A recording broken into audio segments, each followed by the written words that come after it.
এই নিয়ে কয়েক রাত আমার বর ফোন লুকিয়ে কথা বলছে। রাত যখন গভীর হয় ও ফোনটা নিয়ে পাশের ঘরে চলে যায়।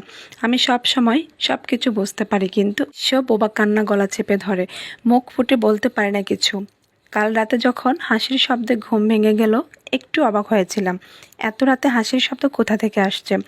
আমার পাশে আমার স্বামী নেই। আমার স্বামী একটা বিদেশি কোম্পানিতে জব করে। আমার বিয়েটা পারিবারিকভাবে হয়।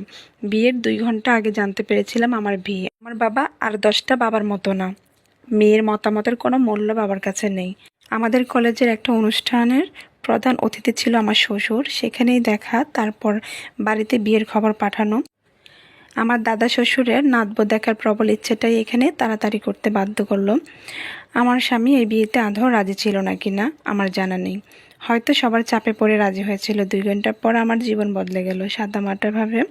বিয়েটা হওয়ার কারণে বান্ধবীদের তেমন বলা হয়নি। যাই হোক, অবশেষে আমার স্বামীর ঘরে আমি বসে আছি, ইয়া বড় ঘোমটা টেনে। আমি ছোটবেলা ভীষণ লাজুক ছিলাম, কথাও কম বলি। বর কেমন হবে সেটা বসে বসে ভাবতে লাগলাম। বাসর ঘরটা কিছু কাঁচাপোল দিয়ে সাজানো, মাথার উপরে ফ্যান চলছে, তবুও আমি ঘেমে যাচ্ছি। একটু পর ও এলো, এসে আমার দিকে এক পলক তাকালো, তারপর পকেটে হাত দিয়ে কিছু খুঁজতে লাগলো। আমি নেমে সালাম করলাম, ও মনে হলো একটু হেসে দিল। দুজনে চুপচাপ বসে আছি। একটু পর মোবাইল বের করলো।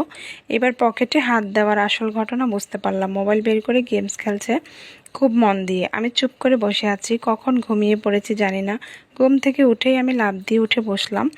আমি এখানে কেন? চিন্তা করতেই নিজে হেসে দিলাম। কাল রাতে আমার বিয়ে হয়ে গেছে, এটা আমার শ্বশুর বাড়ি। এভাবে কেটে গেল কয়েকদিন। খুব একটা দরকার ছাড়া কেউ কারোর সাথে কথা বলি না। রাতে যদিও টুকটাক কথা হয়, তবে সেটা একান্তই দরকারি। কিছুদিনের জন্য বাবার বাসায় বেড়াতে গেলাম, তারপর কিছুদিন থেকে আবার আমার স্বামীর বাসা চলে এলাম। অবশ্যই এটা এখন আমারও বাসা। আমার স্বামী সেই থেকে ফোনে কথা বলেই যাচ্ছে। কি এমন কথা যেটা এত রাতে একা একা বলতে হয়? আজ আমার জানতেই হবে আমার স্বামী রোজ কার সাথে কথা বলে। আমি আস্তে আস্তে ওর রুমের কাছে গিয়ে দাঁড়ালাম। আমার স্বামীর কথা স্পষ্ট শুনতে পারছি। ও ফোনে কথা বলে যাচ্ছে, একটা মেয়ের সাথে কথা বলতেছে যে, নীরা, আমারও তো একটা চাওয়া পাওয়া থাকতে পারে। আমি আর পারছি না এভাবে। বাবা আমার সাথে যে অন্যায় করেছে, নিজের পছন্দ করা মেয়েকে আমার সাথে বিয়ে দিয়ে দিয়েছে। বাবা আর দাদুর চাপে পড়ে সব হয়েছে। মেয়েটা একবারই শেখালো। সারাদিন মাথায় ইয়া বড় ঘোমটা দিয়ে চলে। আমি কি খেতে পছন্দ করি, কি করতে ভালোবাসি কিছু বোঝে না। ঘুরতে নিতে চাইলে সে যেতে চায় না, আর গেলেও বোরকা পরে বুট সেজে বসে থাকে। আমার বন্ধুদের কাছে ছোট হতে হয় আমাকে। আমি পাগল হয়ে যাব। একটা বোকা মেয়ে আমার সাথে যায় না, ওকে নিয়ে আমার থাকা পসিবল না।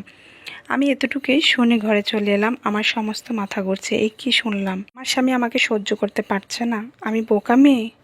আমি আর ভাবতে পারছি না। আমি বিছানায় বসে পড়লাম।